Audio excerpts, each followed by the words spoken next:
gang. Today we're going to talk about the Wakefield sword.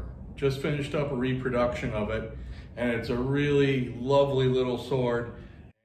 I wanted to share that with you before we have to get it to the customer as soon as possible, because they have been waiting a long time for this. And part of that is about some of the things we're going to talk about in the video.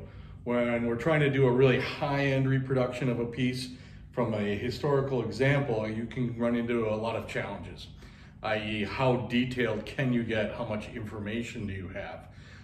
I was trying to gather as much information as possible for this one, and had a lot of good stuff, way more than what we used to work with, say, 20 years ago. I had people who had interacted with the original telling me details of it. It's a late 15th century probably sword.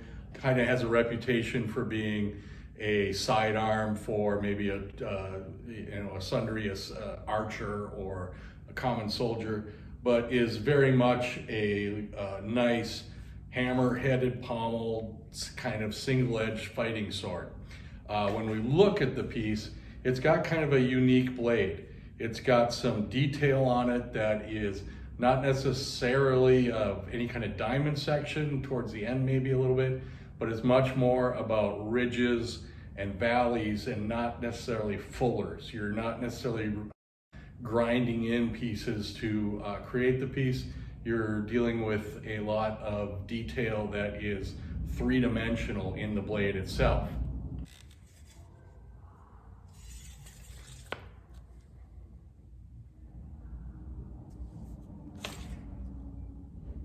When we look at the piece, it's got a false edge that's fairly sharp all the way back, about 11 inches or so. It's maybe 32 inches overall, I think, but it has a very elegant shape to it. The center, or the ridge down the middle of this blade, is nearly straight coming to the point, and it provides a pretty stiff point for the piece. It's got a lot of rigidity to the blade, even though the whole piece is 2 pounds or less.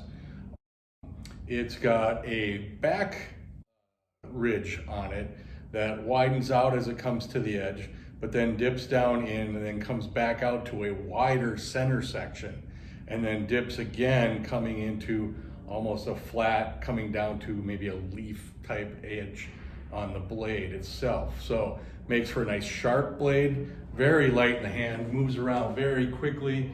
You can use back edge cuts very easily with it. Allows for a very significant blow when you hit something with it, even though it's a nice light sword. Moves excellent in the hand. The hilt is kind of unique. It's got this foreguard that bends forward, comes back in a knucklebow. Today the knucklebow is mostly pictured where it's actually behind one side of the hammer pommel itself, which is kind of wide, so it's kind of offset, and that's probably just because of the way that piece has been shaped and formed by the aging process in the ground or wherever it happened to happen that way. Here, the customer, we decided to take that knucklebow down away slightly from the hammer, so there's just a little bit of space there. On the original, there is a protrusion coming off the side that is probably a strap guard that went around the hand like this, as opposed to a nagel even. But in this case, we decided to represent it without. This is kind of the classic profile of this piece that you see on the website at the Royal Armouries, and is an exceptionally nice looking sword. So he wanted to kind of have that look to it. We made a scabbard for it, as you saw earlier, but this sword really is an excellent example of the type of sword that would have been very common in the late 15th century. A lot of people would have used it. One of the things that we learned a lot about when we were doing this is how light the construction of a lot of these originals are. If I was just forging this, having seen a profile picture, I would have almost certainly gone and done a heavier knucklebow and foreguard on this. But when we looked at the weights of the originals and looked at the pictures of the, when you can see the third dimension of the piece, you realize that there's a significant amount of material is not there that we often associate in the modern reproduction era. We would put in a big wide piece here that was real strong, but you don't really need that. It's not there to take mighty blows consistently.